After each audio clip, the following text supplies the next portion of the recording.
IPL 6 के दौरान हुए स्पॉट फिक्सिंग के मामले में जिसमें तीनों खिलाड़ियों को आज आरोप मुक्त किया गया, लेकिन उसके बाद बीसीसीआई की तरफ से एक अहम जानकारी आ रही है। हमारे साथ जीएस विवेक यहाँ मौजूद है, उनसे जानते हैं। जीएस, क्या अहम जानकारी, क्योंकि खिलाड़ियों की पहली प्रतिक्रिया ये आई थी कि वो वापस क्रिकेट खेलना चाहते हैं।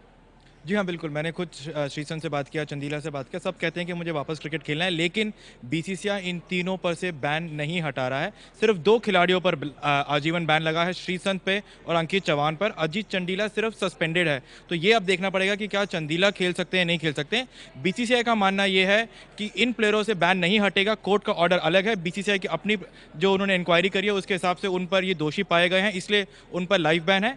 सबसे दिलचस्प बात यह है कि नीरज कुमार दिल्ली पुलिस के तब कमिश्नर थे, जिनकी देखरेख में ये सारा इन्वेस्टिगेशन हुआ, आज वो बीसीसीआई के एंटी करप्शन यूनिट के हेड हैं, जिनके इजाजत के बिना बीसीसीआई कोई कदम नहीं उठा सकता। तो इसी वजह से बीसीसीआई का अभी तक का ये स्टांस है कि उन पर से बैन नहीं हटेगा, लेकिन 1 महीने के बाद जैसे ही इनके पास ऑर्डर आएगा, ऑर्डर को स्टडी करेंगे, कुछ ना कुछ जरूर होगा और बीसीसीआई के जो क्रिकेट एडवाइजरी कमेटी है शायद वो उस पर एक कुछ ना कोई फैसला ले सके। सौरव गांगुली का बयान भी आया, उन्होंने कहा कि अगर कुछ गलत नहीं किया इन खिलाड़ियों ने तो फिर इसका उनको खमियाजा नहीं भुगतना चाहिए। तो कहीं वहां से भी कुछ राय आ सकती है। जी हाँ, बिल्कुल। अभी बोर्ड को ये स्टडी करना है कि कोर्ट का ऑर्डर वर्डिक्ट जो है उसमें क्या क्या है। क्या वो सबूत के ना होने की वजह से उनको बरी किया गया है, या क्योंकि उन्होंने कोई गलत काम नहीं किया इस वजह से उनको बरी किया है। पूरा डिटेल में स्टडी करेंगे, लीगल एडवाइजर से चेक करेंगे, फिर किसी न किसी नतीजे पर पहुंचेंगे। फिलहाल जो बैन है बीसीसीआई की तरफ से वो जारी रहेगा। बीसीसीआई अभी बहुत जल्दबाजी में नहीं है, लेकिन आगे क्या होता है वो देखना बाकी है। लेकिन क्या कुछ हुआ आज कोर्ट में इस मामले में, जिसमें इन 3 खिलाड़ियों के साथ बाकी सभी लोगों को आरोप मुक्त किया गया।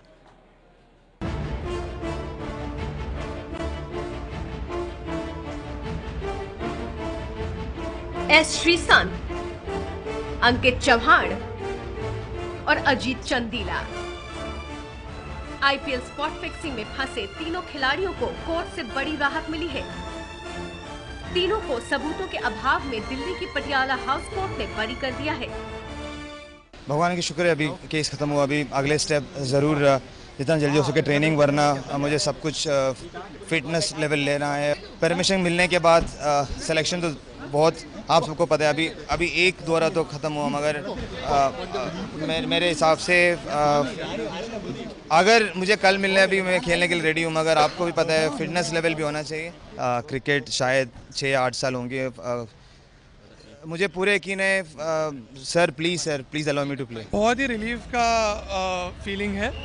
कॉन्फिडेंट था कि ऐसा ही कोई डिसीजन आएगा और मेरा इनोसेंस प्रूव होगा, और वही आज हुआ है। इसके लिए बहुत खुश हूँ। मेरी फैमिली और मेरे लिए इससे बड़ा खुशी का दिन नहीं हो सकता। जो एलिगेशन मेरे ऊपर लगाया गया था वो आज मिट गया है, क्योंकि मैंने जो कोई गलत काम नहीं किया तो गलत प्रूव भी नहीं हो सकता, और अपने भगवान पे भरोसा था। शाम करीब 4:30 बजे जज अदालत में आती हैं। सभी आरोपियों की हाजिरी लगवाई जाती है। पूछा जाता है कि सभी आरोपी अदालत में मौजूद हैं या नहीं, और उसके बाद में सुनाया जाता है आदेश। आदेश सुनाते हुए जज सिर्फ इतना ही कहती हैं कि इस मामले में सभी आरोपियों को आरोप मुक्त किया जा रहा है। श्रीसंत, अंकित चौहान और अजीत चंडीला पर आईपीएल 6 के दौरान स्पॉट फिक्सिंग के आरोप लगे थे। बीसीसीआई ने श्रीसंत और अंकित पर तो आजीवन प्रतिबंध लगा दिया था, पर कोर्ट में तीनों खिलाड़ियों समेत इस केस के 42 आरोपी बरी हो गए हैं। दिल्ली पुलिस ने आईपीएल स्पॉट फिक्सिंग केस में अंडरवर्ल्ड डॉन दाऊद इब्राहिम और छोटा शकील को भी आरोपी बनाया था।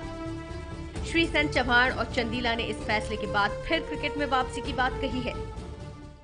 बीसीसीआई ने फिलहाल इन तीनों खिलाड़ियों पर बैन हटाने से मना कर दिया है। उनका कहना है कि कोर्ट का ऑर्डर और बीसीसीआई का बैन दोनों अलग चीज है। सबसे दिलचस्प बात यह है कि नीरज कुमार, जो कि तब दिल्ली पुलिस के कमिश्नर थे, आज बीसीसीआई के एंटी करप्शन यूनिट के हेड हैं, जिनके इजाजत के बिना बीसीसीआई कोई भी कदम नहीं उठा सकता।